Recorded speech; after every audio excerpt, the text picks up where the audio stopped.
And once again, like we said, it's sometimes that you have to be flexible. Are you going to lose a $300,000 deal over a $15,000?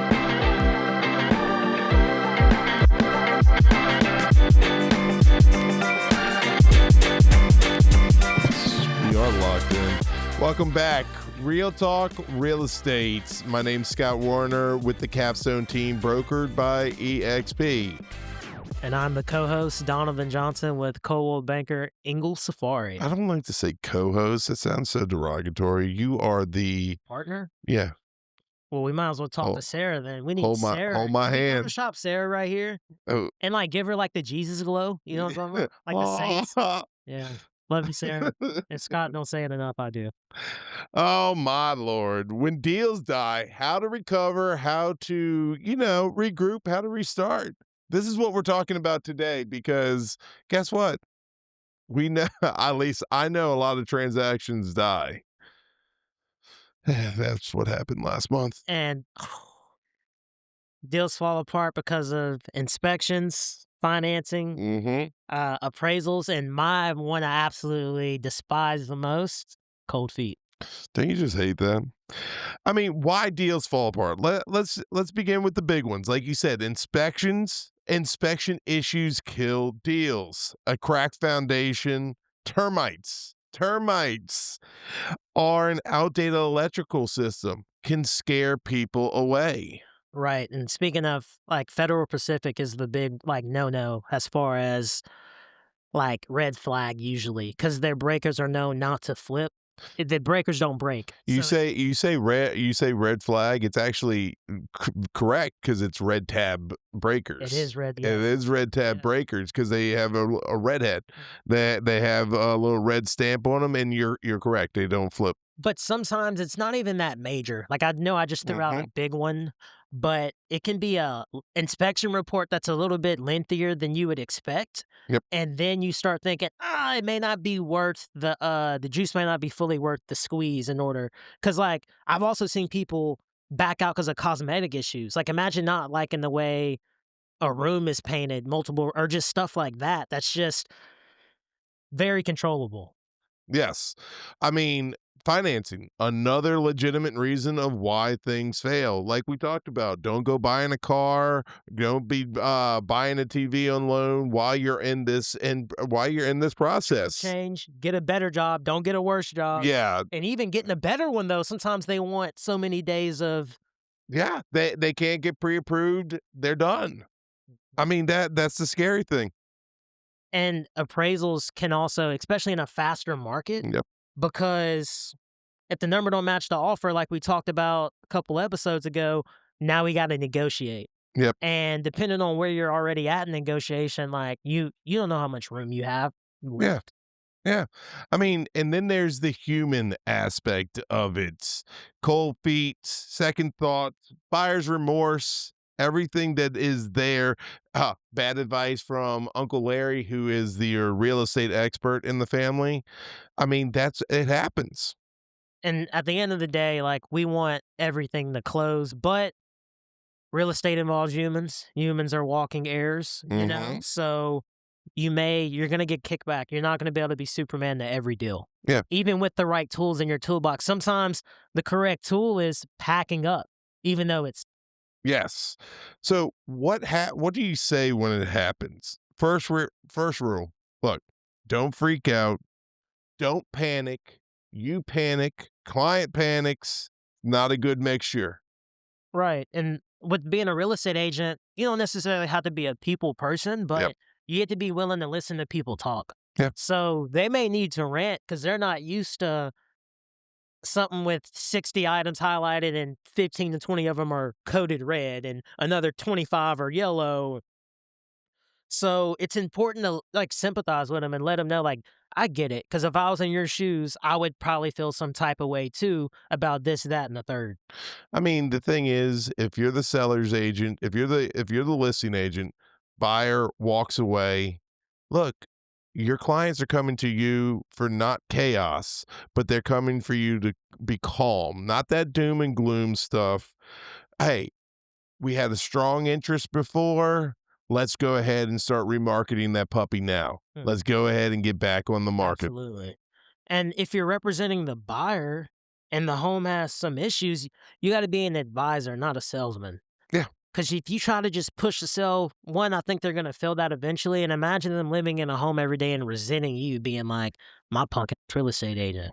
That's probably not my punk ass real estate agent no more, even though you're still a punk. You're just not my real estate agent. That goes from these two fingers to the other To two the, yes, fingers. bro, flying birds and whatnot.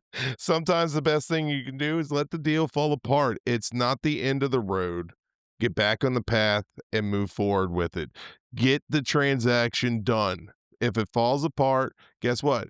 You always want them thumbs up. You don't want them flying middle fingers everywhere. You know, salvaging the deal. How do you salvage a deal? I mean, sometimes a deal can be saved because it's talking, it's negotiating. How can we negotiate properly? How can we go and flex a little bit? That's something that you got to do as a real estate agent. Right. And sometimes you have to renegotiate. Yep. Go back to the table. You got to figure out, can the seller reduce? Can the buyer bring more cash? Like, sometimes it's about having the conversation. And sometimes for those appraisal issues, maybe the appraiser doesn't know the location very well. Throw some extra comps his way. Say, "Hey, look, I don't be like you hit your job." No, say, "Hey, look, here's some help. What's this? Here's there. Does this count? Is this within range?" Hey, you gotta be able to be quick on your feet. And as a real estate agent, I think it's important to just have a pulse on the situation. And you got to know if your clients are feeling squirmy or not. Yep. Sometimes, like, people work a lot and text is kind of the main communication, but sometimes it's either worth a video call, going, meeting up in person just to help ease it over more and let them understand that, like, no, like, I'm here for you. I care. Yeah. Like we can talk about next steps. Like, this isn't the end all be all. Yeah. And once again, like we said, it's sometimes that you have to be flexible. Are you going to lose a $300,000 deal over a $15,000 roof?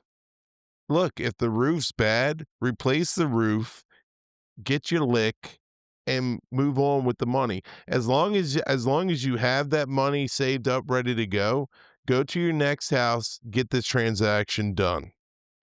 And dude, I've had buyers, like sellers are granted, but extend their financing time. Let's say if underwriting, some profiles are unique and there's certain things that underwriters have to like check deeper about. Cause remember, there's underwriters who are just trying to protect the bank's investment Mm, or whoever's gonna, cause it's probably not gonna be a cash deal. yeah. So it's important to,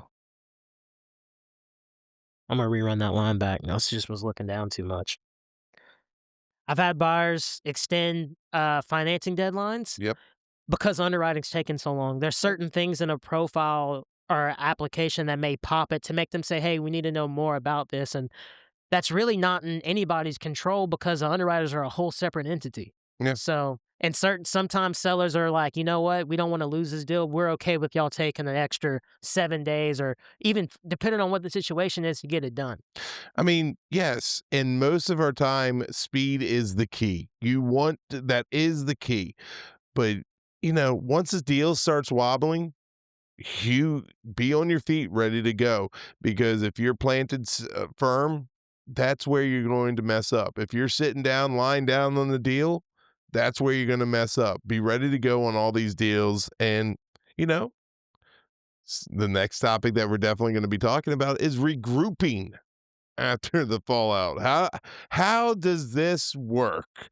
If the deal truly dies, how do you bounce back? I had one that one of my listings was on the market 3 days, had 3 showings on a Saturday. We got an offer. We were listed at like 312, they hit us at 290. Not the best position, but not the worst. And I was like, "Look, let's try to be like a 307, 302. I know that my sellers want to be out of this house because guess what? They got an active under contract. So it's how to facilitate that sale. And So she comes back and verbally says 295, her final offer. I'm not doing anything else. Guess what? My seller would have taken that, and I told the agent, put it in writing. Put it in writing. I'll get it in front of my clients, and I'll get this thing sold. Never got that contract. Called the agent the other day. Oh, she went elsewhere. It's like, brother, I was coming down to your price. You could have worked it a little bit more for me to get this done for you. But hey, maybe his client just didn't allow him to have that time. But guess what?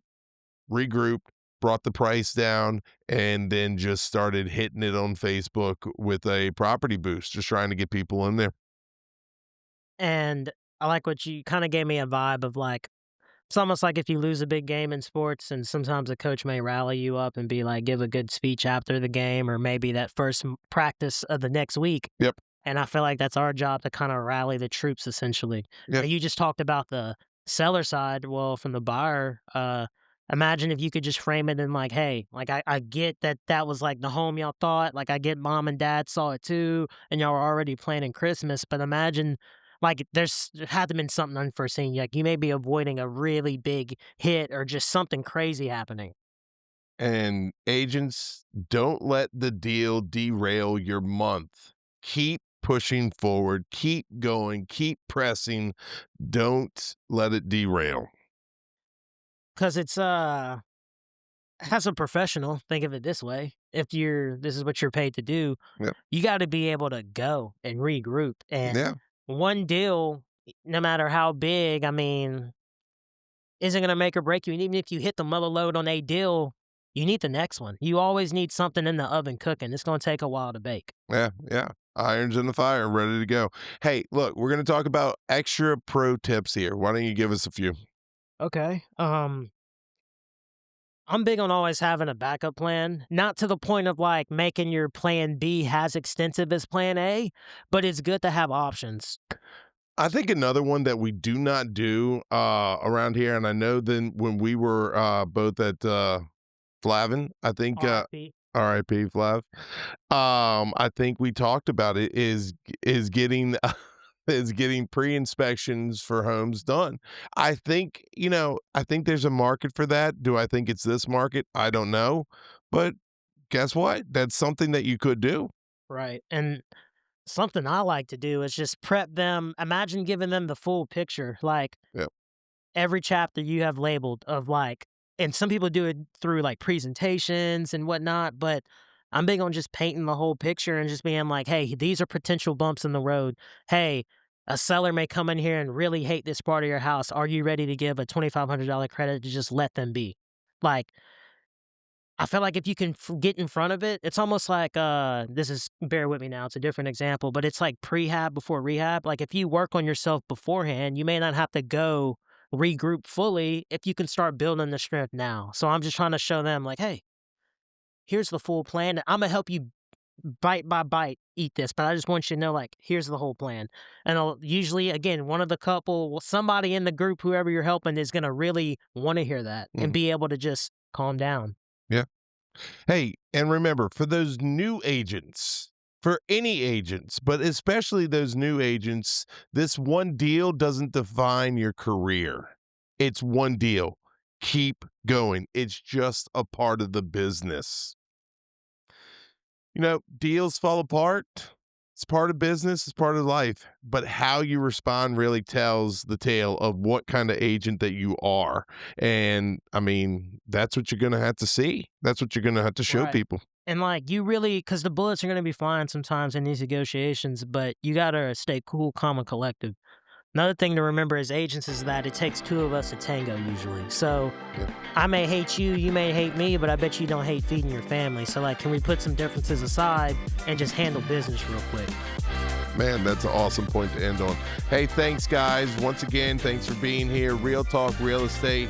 Love everybody. Give us a heart, give us a thumbs up, subscribe, write us a little note, say a comment. Scott Werner. Donovan Johnson, co-host, No, not co-host, partner. partner. Partner. Really? Hey, we'll see y'all next time.